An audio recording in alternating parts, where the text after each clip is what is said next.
Shalom everyone, this is Rabbi Yonatan with a Torah thought from Parshat Naso, this week's portion from Bamidbar from Numbers.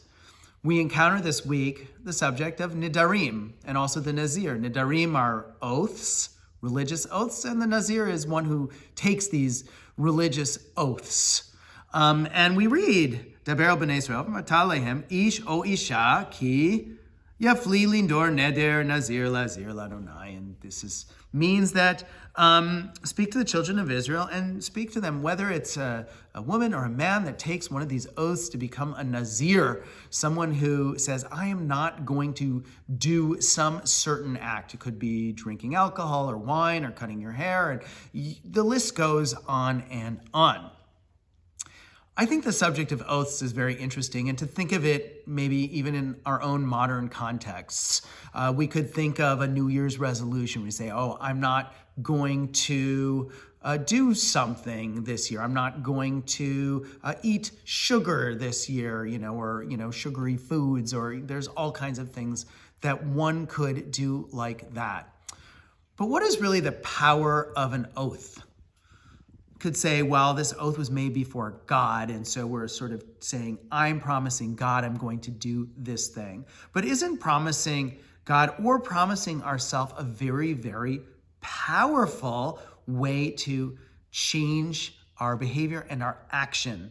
In my coaching training, Robbins and Madonnas would speak about massive action. And that wasn't always doing something. It could be, but it could also be like an oath or saying, I am never going to say this again, or I am never going to do this thing again. And there's something about the oath that when you really commit to it, all other options sort of disappear. You're focused. One of the examples that Tony, the teacher of our program, gave is that of the Jewish people. And this was a collective oath, I believe, that our people made, and it was 2 words: never again.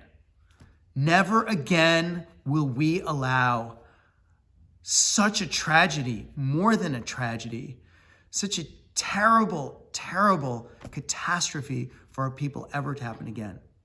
I would love to extend that to any other people in the rest of the world, and we know so many things that are going on today.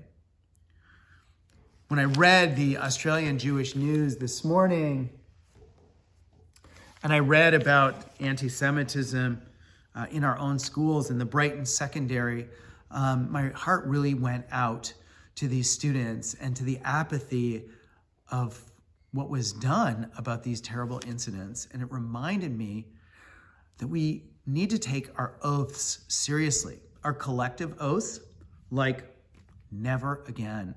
And what we need to do to make sure that these things never happen again, and that we stand for those words, not just a Holocaust, but to try to stand out anti-Semitism and the discrimination against any people who suffer, any people on earth who are persecuted. Never again. And we can add that to our own oaths, and perhaps the options that those things could happen could disappear. Just something to think about for this Shabbat, the power of a neder, of an oath. Shabbat shalom.